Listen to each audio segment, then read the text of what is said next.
Welcome back. Iran America मुज़ाकराती process जो है वो जारी है और सदर ट्रंप की जानिब से कहा गया है कि एक ज़हीन शख्सियत वाइट हाउस आ रही है। वो किसकी बात कर रहे हैं, इस सारे मामले पर बात करते हैं। ताहिर जावेद हमारे साथ मौजूद हैं, रहनुमा democratic party of America. Sir बहुत शुक्रिया आपका ताहिर जावेद साहब, आपके वक्त का। सदर ट्रंप की जानिब से ये जो बात की गई है कि एक ज़हीन शख्सियत जो है वो वाइट हाउस आ रही है, वो किसकी बात कर रहे हैं, इस बारे में हमें बताइएगा। और ईरान के हवाले से कौन सी अच्छी खबरें आने वाले टाइम में आ सकती हैं? देखें, इस वक्त प्रेसिडेंट डोनाल्ड ट्रंप की नज़र में जो शख्स यानी बेहतरीन, आप उसको इंटेलिजेंट कहें, ज़हीन कहें, या यानी जनरल आसम मनीर से ज़्यादा वो किसी के ऊपर इस वक्त ट्रस्ट नहीं कर रहे। अच्छा, उनके बाद अगर फिर वो किसी को थोड़ी क्या मतलब रिस्पेक्ट या उनके ऊपर एतमाद है, तो वो फिर वापस पाकिस्तान के प्राइम मिनिस्टर है। इन दोनों से हट के कोई ऐसा शख्स जो रिगार्डिंग आपके ईरान मामलात के बात करे, वो मेरे ख्याल है इस वक्त प्रेसिडेंट ट्रंप को एक्सेप्टेबल नहीं है। तो अगर वो कोई ऐसा इनकी तरफ से जो यानी कि कोई आ रहा है, तो अच्छा, इफ अगर उनकी कहानी रिलेटेड टू ईरान, तो ये उसके ऊपर तो मैं यही कहूँगा कि आसिम मनीर साहब का, जो मैंने खुदाती तौर पे खुद भी कोशिश की पाकिस्तान में उनसे करने की, जो मुझे कंफर्म नहीं किया गया भारत। लेकिन अगर यह तो इसीलिए आज वैसे मैंने पाकिस्तान जाना निकल रहा था, और इसी तरह के दो डिफरेंट बयानात इनकी तरफ से आने के बाद मैंने फिर आज उसको थोड़ा पोस्टपोन कर दी है। पहले ये कह रहे थे कि मैं पाकिस्तान जा रहा हूँ साइन करने के लिए, जिसके ऊपर हम एक्सपेक्ट कर रहे थे कि मंडे को या ट्यूसडे को उधर होंगे। अच्छा, तो ये इस तरह की मिक्स चीज़ें आ रही हैं इनकी। अब आपके जो सवाल का दूसरा हिस्सा है वो ये कि पाकिस्तान देखें, बड़ा एक सक्सेसफुल यानी जो ट्रिप फील्ड मार्शल साहब ईरान में करके आए हैं, देखें उसका तो दुनिया ने रिजल्ट भी देखा है, जिसकी शक्ल में एक गुड जेस्चर के ऊपर उन्होंने स्टेट ऑफ हॉर्मुज को खोलने का, और ये सारी चीज़ें। फिर उसके बाद जो प्राइम मिनिस्टर के 3 मुल्कों का जो दौरा है, उसमें बॉडी लैंग्वेज, उसके अंदर जो एक आप मामला देखें सारे, तो लग तो बज़ाहिर। जी ताहिर साहब, आप माशाल्लाह अमरीकी जो इंतज़ामिया है, इस्टेब्लिशमेंट है, कांग्रेस में भी आपके काफ़ी असर रसूख है, आना जाना है, और पाकिस्तानी इस्टेब्लिशमेंट के भी आप करीबी समझे जाते हैं। आप बतौर एक पाकिस्तानी इस सारी सूरत हाल पे किस तरह से महसूस करते हैं कि पाकिस्तान ने ये जो सारा किरदार अदा किया है, और प्रेसिडेंट ट्रंप जिस तरह से वज़ीर-ए-आज़म पाकिस्तान और field marshal general Asim Munir की तारीफ़ें करते नहीं थकते, तो इस पे बतौर पाकिस्तानी आपकी फीलिंग क्या होती है? देखें, मैं 35 साल से ज़्यादा अरसा मुझे हो गया इस मुल्क के अंदर, और यहाँ पे हमने मतलब पाकिस्तान के हवाले से जो 9/11 के बाद पाकिस्तान को जिस तरह के फ़ोन कॉल गए, कैरी लुगल बिल के ऊपर क्या हुआ, फिर उसके दरमियान में वजारत ख़ारजा से जब भी लोग इधर आते थे, और यहाँ पे मैं बहुत सारी मीटिंग्स के अंदर भी था, तो जो एक स्ट्रेस का लेवल होता था वो भी हमने देखा, और उसके बाद फिर फ़ोन कॉलों के इंतज़ार होते भी हमने देखे। तो ये सारी चीज़ों के बाद देखें, जो पाकिस्तान के अंदर पाकिस्तान के साथ जो रिलेशनशिप या पाकिस्तान की जो अप्रिसिएशन या इज़्ज़त के अंदर जो इजाफे की कहानी है ना, वो मेरा ख्याल है कि हाईएस्ट लेवल पे हमने अपनी लाइफ टाइम में, ये हमने कभी सुना था कि अयूब खान के दौर में उनको एक बहुत अच्छा वेलकम दिया गया था, लेकिन जो हमारी लाइफ टाइम के अंदर हमने इससे ज़्यादा इज़्ज़त पाकिस्तान को होते हुए नहीं देखी। अच्छा, मुझे ये बताइएगा। जी जी जी, और उसका आलम यह कि देखें, अभी पिछले कुछ दिनों के अंदर जब मैं कांग्रेसमैन और सेनेट के लोगों से बात करते हैं, तो यकीन करें हर शख्स की होप जो है वो ये, जो डेमोक्रेट साइड के ऊपर कोई भी शख्स नहीं चाहता कि ये जंग जो है ये आगे जारी रहे। रिपब्लिकन साइड पे भी एक यानी खामोश मेजॉरिटी ये नहीं चाहती कि ये जंग आगे जाए, लेकिन हट दर्मी है चंद लोगों की, जिसके अंदर प्रेसिडेंट ट्रंप खुद थे।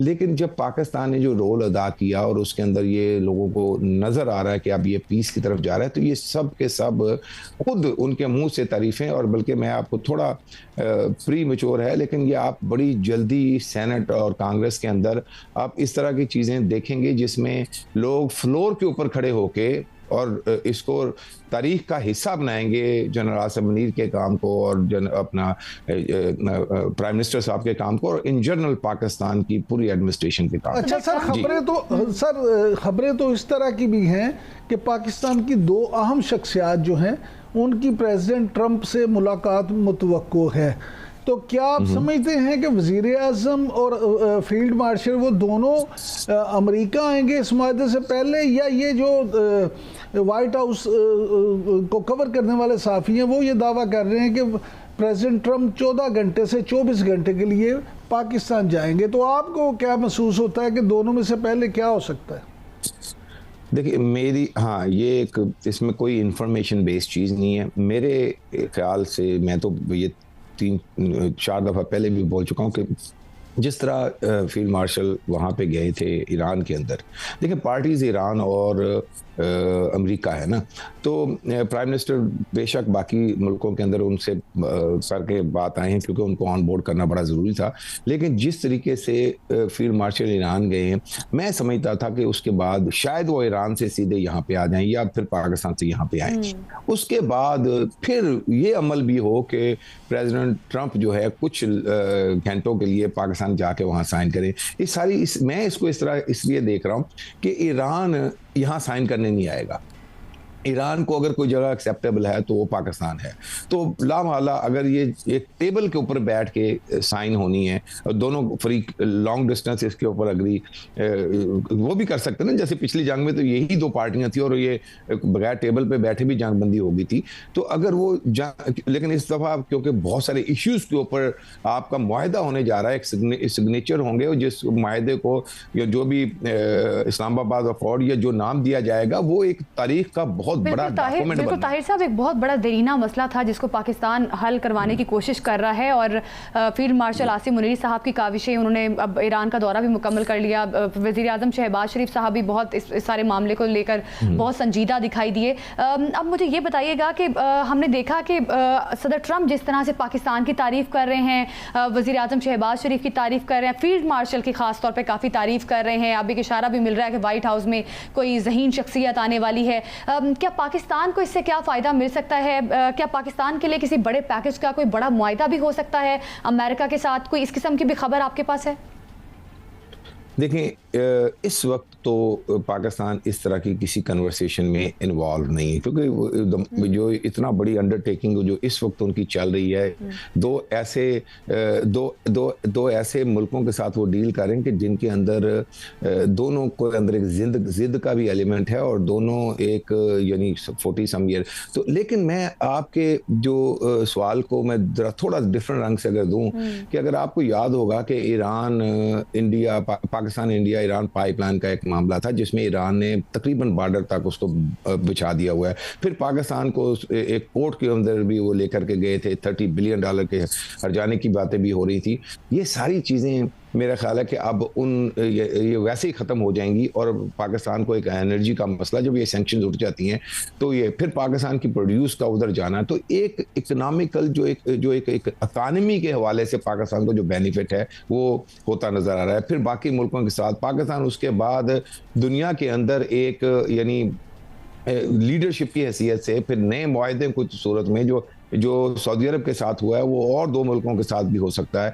तो ये आपको अनलिमिटेड, मैं ये कहता रहा हूं कि ईरान के बाद सबसे बड़ा बेनिफिशियरी भी इस डील का पाकिस्तान ही होगा। लेकिन वो बिल्कुल पाकिस्तान बड़ा बेनिफिशियरी होगा, जाहिर है पाकिस्तान एक ब्रिज का किरदार अदा करे, लेकिन अगेन वही चीज़ आ जाती है कि अमेरिका और इसराइल इन दोनों की गारंटीज की बहुत ज़रूरत है। ईरान भी कहीं ना कहीं तज़ब्ज़ुब का शिकार है, कन्फ्यूजन का शिकार है।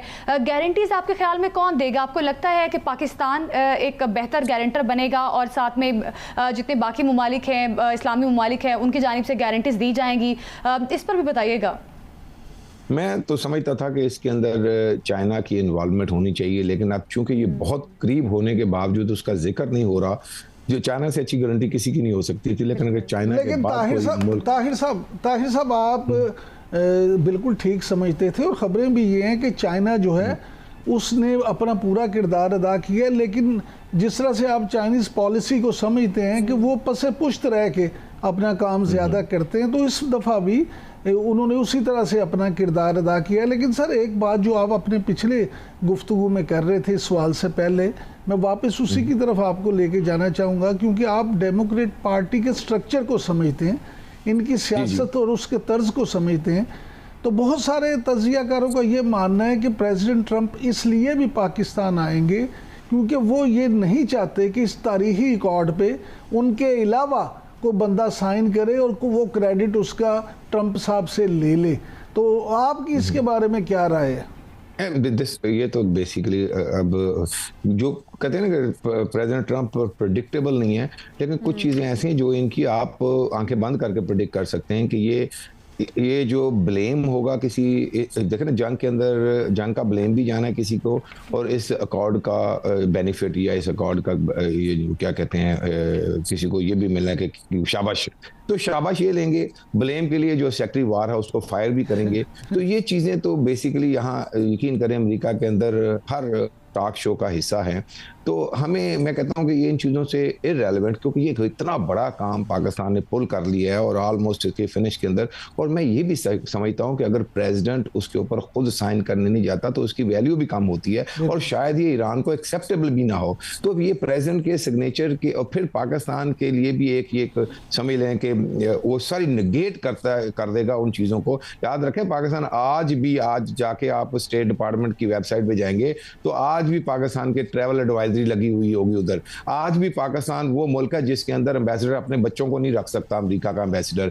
तो ये अगर प्रैक्टिकली आप अगर पेपर्स के ऊपर ये चीजें देखते हैं ना, तो वो आप किसी इंटरनेशनल कंट्री के साथ आप लोन अप्लाई करते हैं तो आपको बोला जाएगा कि आप पाकिस्तान का यानी वार जोन के अंदर है पाकिस्तान इस वक्त।